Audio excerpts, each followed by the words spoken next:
बड़े भाग्यशाली वो बांस जिनके मुख में भगवान सदैव उनके मुख में विराजमान रहते हैं। धन्य है वो बांस। अरे कभी कभी आप देखो कि जब आषाढ़ मास का एकादशी का पक्ष होता है ना मैया, तो लोग बांस वृक्ष का पूजा करते हैं। एकादशी के दिन जाते हैं अपने पुत्र के लिए, पुत्र के कामना हेतु। जिनका पुत्र ज्यादा बीमार रहता है, जिनका पुत्र धीरे धीरे सूखता चला जाता है, जिन्हें संतान होता है संतान नहीं रहता है, अरे जिन्हें पुत्र होता है पुत्र नहीं रहता, पुत्री होता है पुत्री नहीं रहता है, उनके लिए आषाढ़ मास का जो एकादशी का व्रत होता है, एकादशी के दिन अगर कोई फूल अक्षत चंदन लेकर के जाके बांस वृक्ष में अपनी मनोकामना लेकर उस बांस वृक्ष में जाकर के लाल धागा बांध दे और एक सुंदर से कृष्ण भगवान के जैसा मुकुट जाके बांस के वृक्ष में चढ़ा दे और उस दिन कहे मेरा संतान सुंदर हो जाए, मेरा संतान, मेरे परिवार के जो बालक हैं उनका शरीर कंचन हो जाए। महाराज ये व्यासपीठ से आपका सेवक, आपका दास,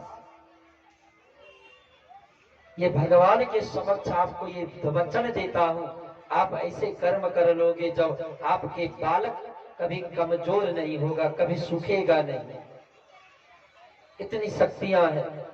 तो भगवान को यह वरदान भगवान दिए थे बांस को। एक बार बांसुरी टूट गए भगवान के, भगवान व्याकुल हो गए थे। उसी समय भगवान के समक्ष बड़े प्यारे विश्वकर्मा जी आए। बोले कन्हैया, बोले हाँ। बोले आज व्याकुल हो, दुखी हो? बोले दुखी इसलिए मेरा बांसुरी खो गया है। उसी समय बंश वृक्ष के पास गए और जाकर के कृष्ण भगवान को सुंदर मधुर स्वर वाले मां सरस्वती के धार बसने वाले उस बांस के वृक्ष को लाए और उन्हें परम पवित्र धार दिए थे। तब से भगवान बड़े प्यारे होते हैं, बांस को बड़ी प्यार मानते हैं। तो भगवान बांसुरी लिए और यमुना नदी में कूद गए। कालू बहबे कालू बहबे कालू बहबे खेलन आयो रे मेरे मारो सो कन्हैया। काली बहबे खेलन आयो रे मेरे मारो सो कन्हैया। मेरे मारो सो कन्हैया, मेरे छोटो सो कन्हैया। मेरे मारो सो कन्हैया, मेरे छोटो सो कन्हैया। काली काली बहबे खेलन आयो रे मेरे मारो सो कन्हैया। काली बहबे खेलन आयो रे मेरे मारो सो कन्हैया।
सभी दरमिया हाथ उठाइएगा, सभी लोग कोई शर्म नहीं करेंगे, सभी लोग उठाएंगे। जो करे शर्म उनका फूटे कर्म, सभी लोग उठाइएगा। क्या काली बहने आयो रे मेरे यारो सोता नैया, काली बहने आयो रे मेरे यारो सोता नैया।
आते सभी भक्त श्रद्धालु माताओं बहनों से निवेदन है, जितना शांति का दान दे करके आप लोग बैठ करके कथा को श्रवण करेंगे उतना ही आपको सुनने में भी मजा आएगा और वक्ता हमारे व्यास जी को कहने में भी आनंद आएगा। इसलिए आप सबों से विनती है, आप लोग अपने अपने स्थान पर विराजमान होकर के बैठ जाए और सही श्रोता का पहचान दे, सही श्रोता का पहचान दे।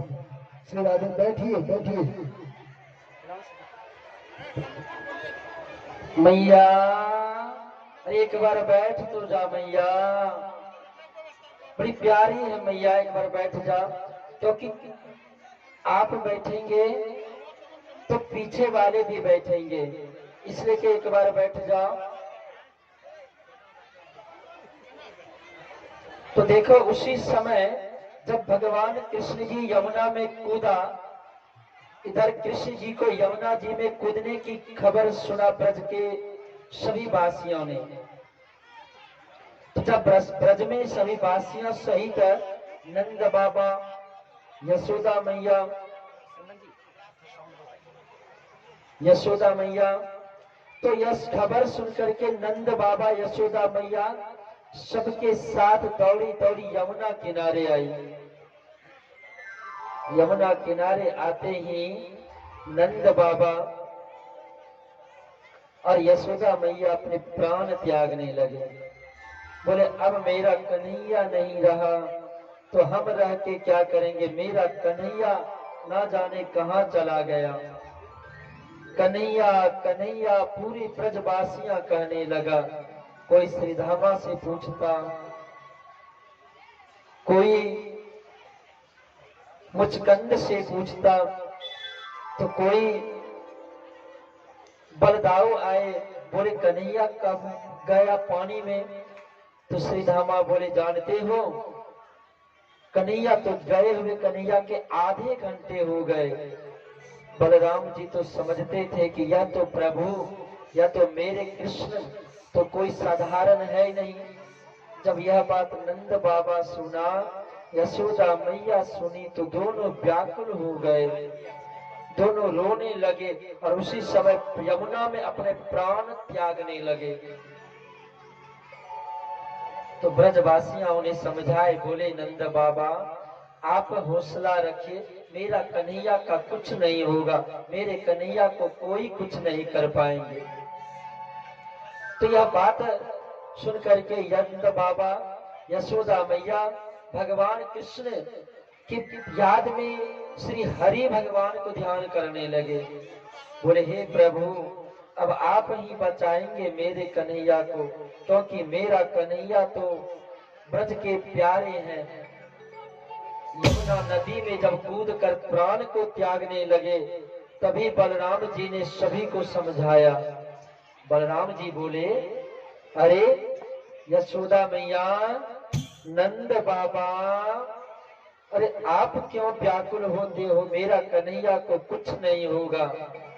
अरे मेरा कन्हैया तो बड़ी सुंदर है, अरे उन्हें तो जल भी, उन्हें तो यमुना मैया अपने गोद में खिलाते होंगे। यशोदा मैया कहती अरे कन्हैया, मेरा कन्हैया कैसे होगा। तो बलराम जी बोले मैया देख चिंता मत करना, कन्हैया अवश्य आएंगे। उसी समय जब भगवान श्री कृष्ण जब यमुना में जा रहे थे, तो कलिया नाग ने कृष्ण को इस तरह शरीर से जकड़ के रखा था, इस तरह जकड़ के रखा था कि उनका शरीर प्रफुल्लित हो रहा था और भगवान उनमें जकड़ के आनंद ले रहे थे, बड़ी आनंदित हो रहे थे। तो भगवान ने कलिया नाग से बोला अरे नाग। तो उनकी पत्नियां कहती अरे तुम हो कौन, अरे वो क्रोधित हो जाएंगे, उन्हें मत जगाओ। बोले अरे तुम्हारे पति तुम हो कौन। बोले मैं कलिया नाग का पत्नी हूँ, इसलिए कर देखो तुम बड़े प्यारे लगते हो, बड़े सुंदर लगते हो, तुम चले जाओ, अन्यथा तुम्हें यह 10-10 के मार देंगे। कन्हैया बोले अरे उठाओ तो कम से कम जाके उन्हें। बोले देखो अगर मैं उसे आधे नींद से जगा दूं तो वो क्रोधित हो जाएगा। बोले अरे मैं युद्ध करने आया हूं उससे, तुम जाओ जगाओ जा करके। कलिया नाग की पत्नियां कहती है देखो तुम मत हट करो, क्योंकि अगर वह जग जाएंगे तो तुम्हारा मृत्यु निश्चित है। कन्हैया बोले अरे तुम अपने पति के साहस के विषय में जानते हो, पर मेरी ताकत नहीं जानते, मैं कितना ताकत हूं। तो वह कलिया नाग की पत्नियां कहती है देखो तुम बालक हो पर बातें कितनी बड़ी बड़ी कहते हो, तुम कितनी बड़ी बड़ी बातें कहते हो। तभी साध्वी नाग की पत्नियां ने भगवान से हाथ जोड़ने लगे, बोले देखो तुम चले जाओ, नहीं तो मैं अगर वह जग जाएंगे तो आपका अवश्य ही हत्या कर देगा, वह काट डालेगा। तब भगवान ने कलिया नाग से भगवान ने बोले हे भगवान, हे कलिया नाग, क्या तुम्हें तुम्हारी ताकत पे धिक्कार है? अरे मैं तुम्हें ललकारने के लिए, मैं तुम्हें यहाँ से भगाने के लिए आया हूँ। कलिया नाग बोला अरे ये कौन आकर के मेरे यमुना के किनारे, मेरे यमुना में आके मुझे अपमानित करता है, उसे भय नहीं? भगवान बोले अरे कलिया, आज तेरा उद्धार है। तो कलिया नाग जैसे जगे अपने पूरे पैतरा चलाने लगा, यानी अपने फन को चलाने लगा। भगवान कुछ देर तक तो कलिया नाग के साथ बड़ी रमन करते थे, आनंद से खेलने लगा। जब कलिया नाग थक गया तब कलिया नाग से बोले अरे नाग, तुम्हें मेरे यमुना को छोड़ के जाना पड़ेगा। तो कलिया नाग बोले प्रभु आप हो कौन? तो उसी समय भगवान श्री कृष्ण जी बोले कि हे, मैं यदुकुल के रहने वाले, मेरा नाम कृष्ण है, मैं यशोदा के नंद के लाला हूँ। बोले ना, आप अवश्य ही कोई अवतार हैं। उसी समय भगवान ने कलिया नाग को चतुर्भुज रूप में दर्शन दिया और तभी कलिया नाग सिर झुका करके उन्हें प्रणाम किया। बोले प्रभु हमसे बड़ी भूल हो गई, हमसे बड़ी पाप हो गई।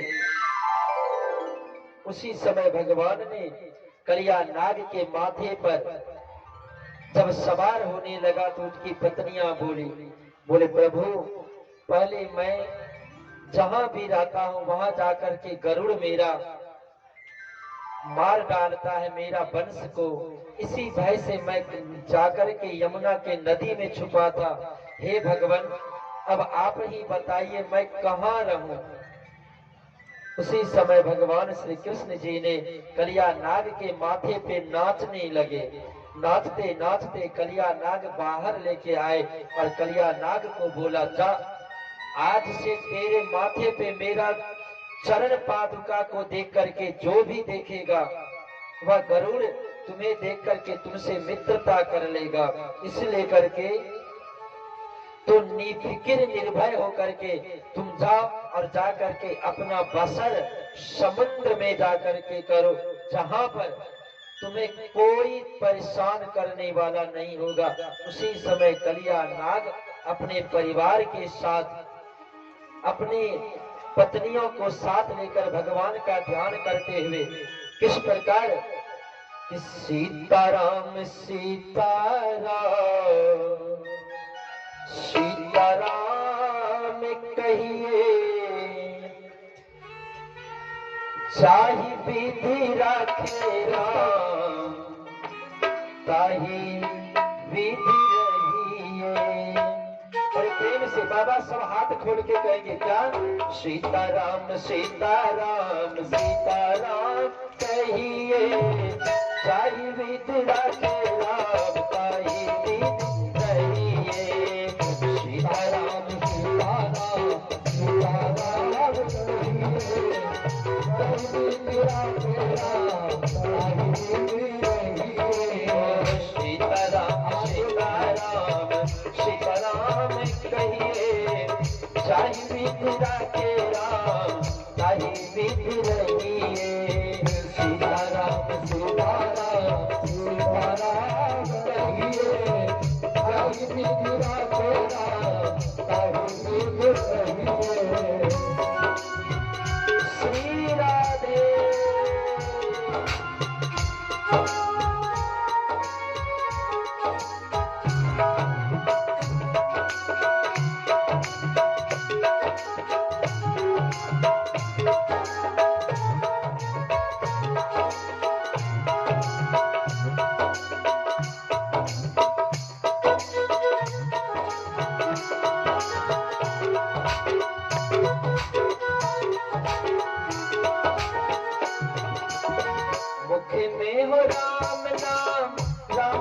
हाथ में, डूबे हो राम नाम राम सेवा हाथ में, में हो राम नाम राम सेवा हाथ में, डूबे हो राम नाम राम सेवा हाथ में, वो अकेला नहीं है प्यारे राम तेरे साथ में, वो अकेला नहीं प्यारे राम तेरे साथ में, विधि का विधान जान हानि लाभ सही है, विधि का विधान जान हानि लाभ गाई विधि राखे राम रही है,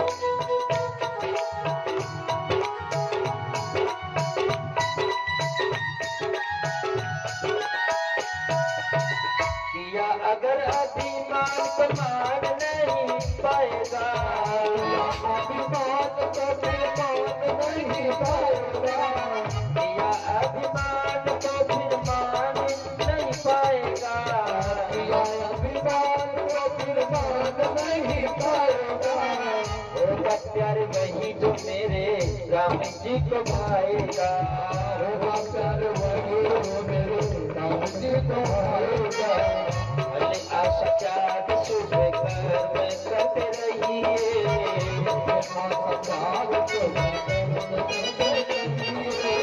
गाई विधि राखे राम गाई विधि रहिए,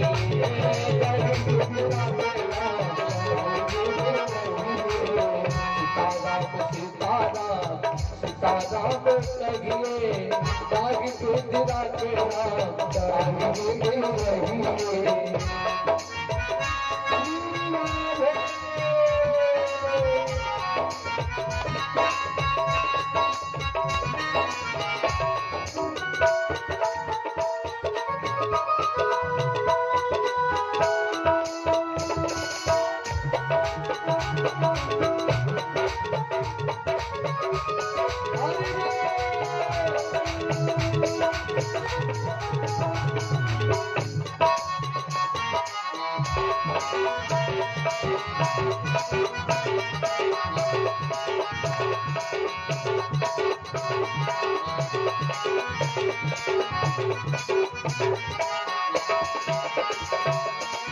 जिंदगी की दौर सब हर दिन नाथ के, महलों में रखे चाहे झोपड़ी में बास दे, महलों में रखे जाए झोपड़ी में बास दे, देखो भगवान से बड़े प्यार से बोलते हैं कि भगवान आप मुझे महलों में रखो चाहे झोपड़ी में रखो, पर हमारी कथा में तो हम आएंगे ही। हाँ या ना भैया, कथा में अच्छा लगता है कि नहीं, मन लगता है कि नहीं बाबा? हाथ उठा के सभी को एक बार हाथ उठा के कहेंगे, जिन्हें अच्छा नहीं लगता होगा वही हाथ नहीं उठाएंगे, और जिन्हें अच्छा लगता होगा वो हाथ उठाएंगे, और हम तो कहेंगे हमारे बहादुर शाह का तो खड़े भी हो जाएगा। हमने देखा कि जब जब मैं कथा में आता हूँ तो बहादुर शाह का उत्साह देखता हूँ, तो हमें लगता है 16 साल के हैं हमारे बहादुर शाह, कितने उत्साह हैं।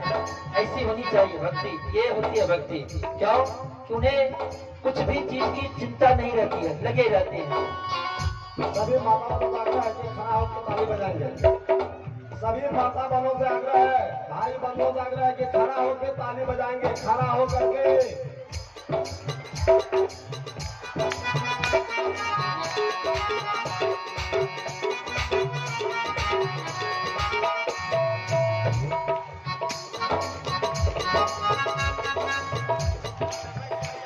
मेरे मन में बसे है राम, मेरे मन में बसे है राम, मेरे मन में बसे है राम, मेरे तन में बसे है राम।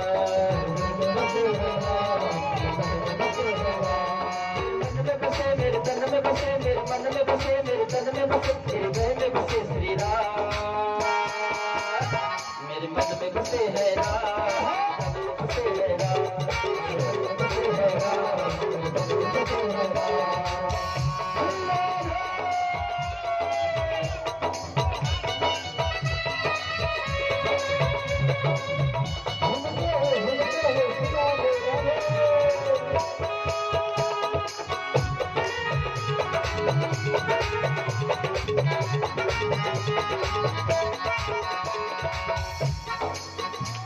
तू ही अम्बा तू जगदम्बा,